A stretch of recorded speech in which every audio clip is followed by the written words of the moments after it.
नमस्कार, मैं हूं आपके साथ अंकिता पाल। ब्रीडिंग की शुरुआत करते हैं। शिमला में जिले के नेरवा में सीएम सुखविंदर सिंह सुक्खू ने 73.43 करोड़ रुपए की कई योजनाओं का शिलान्यास किया है।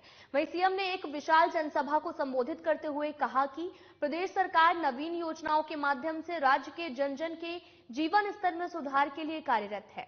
आगे उन्होंने ये भी कहा कि प्रदेश सरकार जनहितैषी सोच के साथ न केवल योजनाओं को धरातल पर उतार रही है, बल्कि चुनाव पूर्व लोगों के साथ में किए गए वादों को कठिन वित्तीय स्थिति के बावजूद भी पूरा कर रही है। उन्होंने कहा कि प्रदेश सरकार ने गत दिवस प्रदेश की 18 साल से अधिक आयु वर्ग की महिलाओं को इंदिरा गांधी प्यारी बहना सुख सम्मान निधि योजना के तहत 1500 रुपए मासिक प्रदान करने की घोषणा कर अपनी गारंटी पूरी की है। उन्होंने इस अवसर पर नेरवा में बहुमंजिला बस अड्डा निर्मित कराने और दुग्ध शीतन केंद्र स्थापित करने, अग्निशमन केंद्र खोलने और राजकीय महाविद्यालय नेरवा में 2 विषयों में पीजी कक्षाएं आरंभ करने की घोषणाएं की हैं।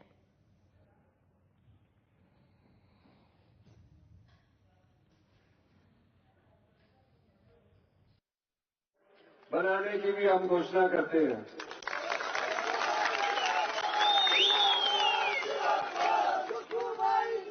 एक मिल्क सीलिंग प्लांट यहां लगाना है। यहां हमारी काफी माताएं बहनें दूध इकट्ठा करती है। अब आने वाले समय में ये दूध का रेट 45 रुपये रुकने वाला नहीं, आगे बढ़ेगा।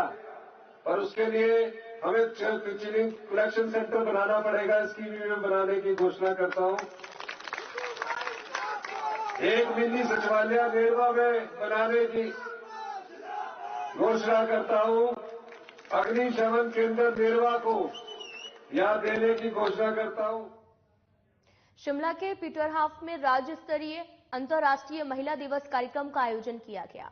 कार्यक्रम में स्वास्थ्य मंत्री कर्नल धनीराम शांडिल ने बतौर मुख्य अतिथि के रूप में शिरकत की है।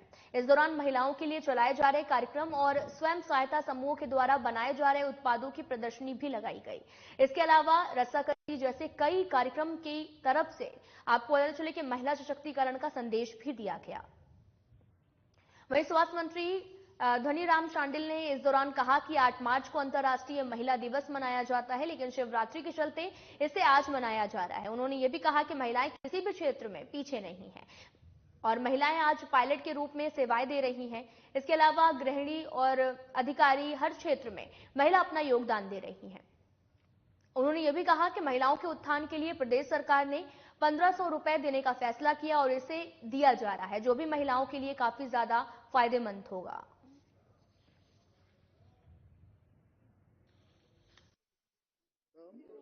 कि उस दिन शिवरात्रि आ रही है और लोग बहुत ज्यादा बिजी हो जाते हैं उस पर्व में, इस करके ये 1-2 दिन पहले करना पड़ा। मैं अंतर्राष्ट्रीय महिला दिवस के इस पुण्य अवसर पर पूरे प्रदेशवासियों को, पूरे देशवासियों को और सभी क्षेत्रवासियों को, सभी महिलाओं को जो हम सब के लिए जननी भी है, साथी भी है और सखा भी है और एक मित्र भी है और मैं समझता हूं सबसे बड़ी रक्षक भी है। वेदों में कहा है जहां पर महिलाओं को सम्मान दिया जाता है वहां देवताओं का वास होता है। यत्र नार्यस्य पूज्यन्ते रमन्ते तत्र देवता। और मैं समझता हूं ये एक बड़ी पुरानी वेदों की ऋचा है जो हमारे देश में जिसका पालन किया जाता है। माँ के रूप में, दादी के रूप में, बुआ के रूप में, बेटी के रूप में, बहन के रूप में, सखा के रूप में, and as a life partner, women are doing extremely good. Himachal Pradesh में अब यूनिवर्सल कार्टन में सेब बिकेगा। सरकार ने इसको लेकर निर्देश भी जारी कर दिए हैं। बागवानी मंत्री जगत सिंह नेगी ने सचिवालय में पत्रकार वार्ता में कहा कि वजन के हिसाब से सेब बेचने की व्यवस्था की गई है और अब यूनिवर्सल कार्टन को नीतिगत तरीके से लागू किया जा रहा है, जिससे बागवानों को फायदा होगा।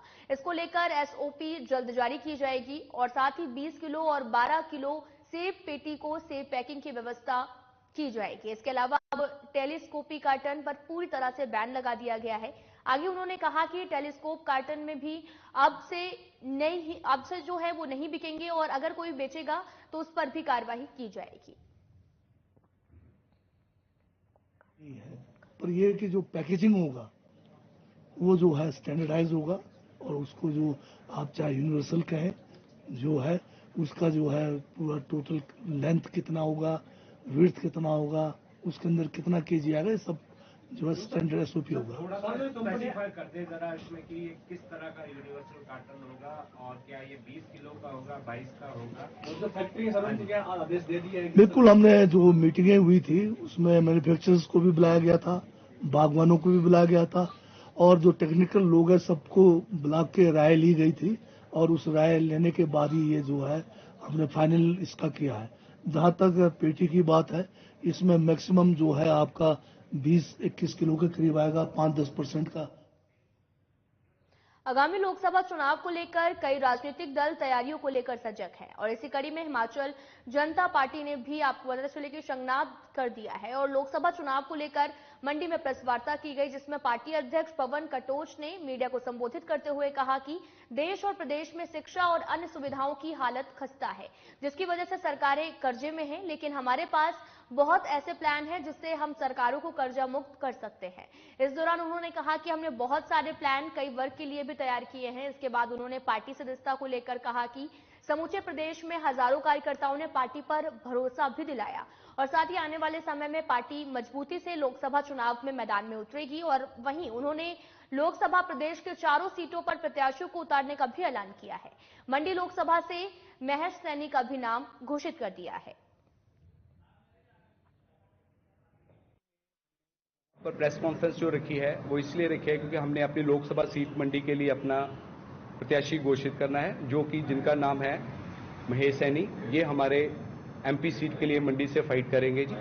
और इनमें हमारे मेन मुद्दे जो रहेंगे, एक तो रोजगार, जिनका बाकी सरकारों ने बोला है कि हम रोजगार देंगे जब से हमारा देश आजाद हुआ है, लेकिन उनके पास उसका हल नहीं है। उनका हल हमारे पास है। हम पूरी दोनों सरकारों से बोलेंगे कि अगर उनको हल नहीं मिलता तो मैं बताता हूं रोजगार कैसे लोगों को देना है। नंबर 2, गाय की समस्या हमारी बहुत बड़ी समस्या है। गाय और कुत्तों की जो आवारा पशु हमारे घूम रहे हैं, उसके लिए मैं हाथ जोड़ के निवेदन करता हूं कि गौ हमारी माता है। अगर आपसे नहीं समाधान हो पाता तो जो हमारे मंदिर हैं, बहुत अच्छे मंदिर हैं जिनको बहुत अच्छी इनकम है, उससे 10 से 15% आप लेके उनको शेयर घर दिया जाए और उनका मेडिकल वगैरह भी साथ में प्रॉपर होना चाहिए।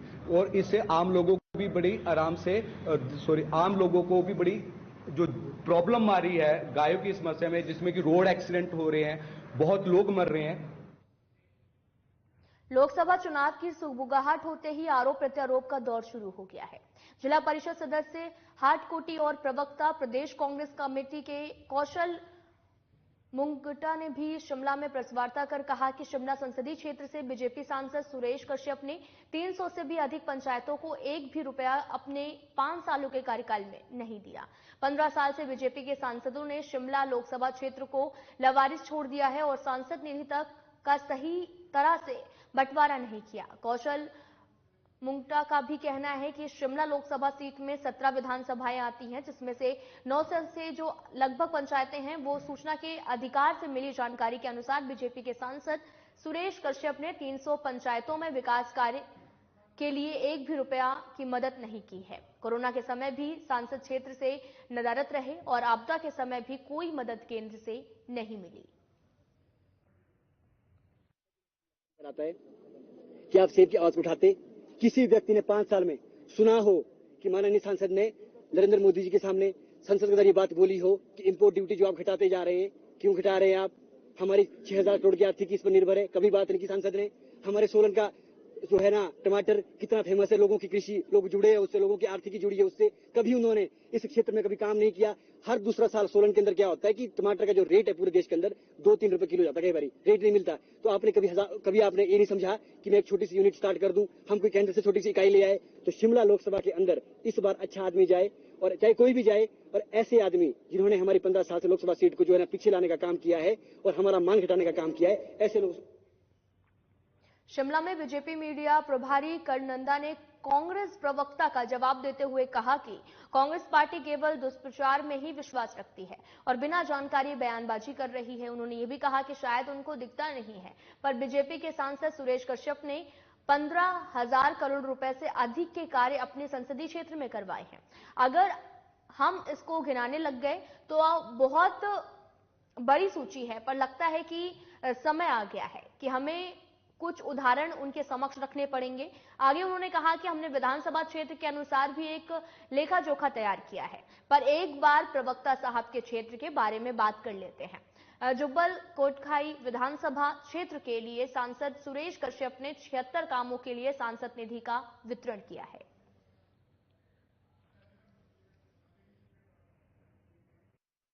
कहा कि भाजपा के सांसद ने कोई काम नहीं किया। भारतीय जनता पार्टी का मानना यह है कि कांग्रेस के प्रवक्ता को शायद जानकारी ही नहीं है और बिना तथ्य जो है वो बयानबाजी करने के लिए आए हैं। शायद वो टिकटार्थी भी हो सकते हैं, तो हो सकता है कि केवल मात्र एक अच्छे सांसद की छवि खराब करने का प्रयास कर रहे हैं। हमने आज तक बोला नहीं कि काम नहीं हुए, पर आज शायद वक्त आ गया है कि काम गिनाने पड़ेंगे। हम उनको बताते हैं कि सांसद सुरेश कश्यप जी के कार्यकाल के अंतर्गत 15,000 करोड़ रुपए के कार्य संसदीय क्षेत्र शिमला के अंदर हुए हैं। इसका अगर हम जानकारी देने का आपको प्रयास करें तो सबसे पहले मैं ध्यान आपका IIM सिरमौर धौला कुआं की तरफ ले जाऊंगा, जहां 309 करोड़ की राशि जो है वो इन्होंने स्वीकृत।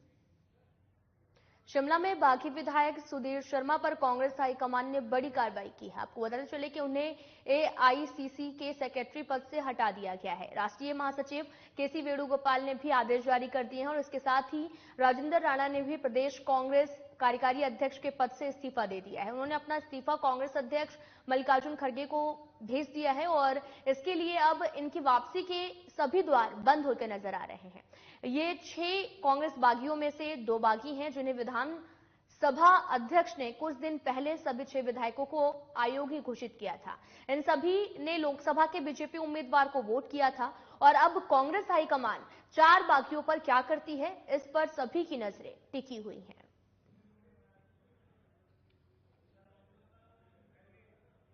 आपको बताते चले कि शिमला में बागी विधायक सुधीर शर्मा पर कांग्रेस हाईकमान ने एक बड़ी कार्रवाई की है। दरअसल AICC के सेक्रेटरी पद से इन्हें हटा दिया गया है और राष्ट्रीय महासचिव KC वेणुगोपाल ने ये आदेश जारी किए हैं। साथ ही राजेंद्र राणा ने प्रदेश कांग्रेस कार्यकारी अध्यक्ष के पद से इस्तीफा दे दिया है और उन्होंने अपना इस्तीफा कांग्रेस के अध्यक्ष को भेजा है और इसके बाद में इनके वापसी के सभी जो द्वार हैं वो भी बंद होते नजर आ रहे हैं। ये 6 कांग्रेस बागियों में से 2 बागी हैं। इन्हें विधानसभा अध्यक्ष ने कुछ दिन पहले सभी 6 विधायकों को अयोग्य भी घोषित किया था और इन सभी ने लोकसभा के बीजेपी उम्मीदवार को वोट किया था और अब कांग्रेस हाईकमान 4 बागियों पर क्या कार्रवाई करती है, इस पर सभी की नजरें टिकी हुई हैं। आपको बताते चलें कि लोकसभा के बीजेपी उम्मीदवार को वोट दिया था। 7 मार्च से धर्मशाला के अंतर्राष्ट्रीय स्टेडियम में भारत इंग्लैंड के 5वें और अंतिम टेस्ट मैच को लेकर टीम इंडिया के खिलाड़ियों ने धर्मशाला क्रिकेट स्टेडियम में जमकर अभ्यास किया है। टीम इंडिया सीरीज में 3-1 की अजय बढ़त हासिल कर चुकी है और उसने इंग्लैंड की पिछले मैच में 5 विकेट से हराया था। अगर भारत के धर्मशाला में रिकॉर्ड देखें तो वहां पर अच्छा रहा है और टीम इंडिया ने यहां पर अभी तक एक ही टेस्ट मैच खेला है और उसे जीत भी लिया था। भारत और इंग्लैंड के बीच में धर्मशाला में पहली बार टेस्ट मैच खेला जाएगा। दरअसल भारत ने अभी तक धर्मशाला में एक ही टेस्ट मैच खेला है और यह मुकाबला ऑस्ट्रेलिया के खिलाफ मार्च 2017 में खेला गया था। टीम इंडिया ने इस मैच को 8 विकेट से जीत लिया था और अब अगर भारतीय टीम सीरीज का आखिरी मुकाबला भी अपने नाम करती है तो वो टेस्ट इतिहास में 112 साल बाद एक ऐतिहासिक रिकॉर्ड अपने नाम कर लेगी। आपको बताते चलें कि धर्मशाला क्रिकेट स्टेडियम में जमकर प्रैक्टिस की जा रही है और साथ ही टीम इंडिया के खिलाड़ियों ने यह प्रैक्टिस शुरू कर दी है और भारत और इंग्लैंड के बीच में मैच भी खेला जाना है। धर्मशाला में पहली बार यह टेस्ट मैच खेला जा रहा है।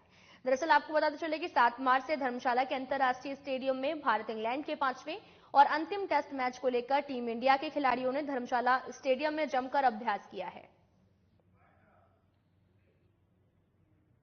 फिलहाल इस वीडियो में इतना ही। नमस्कार।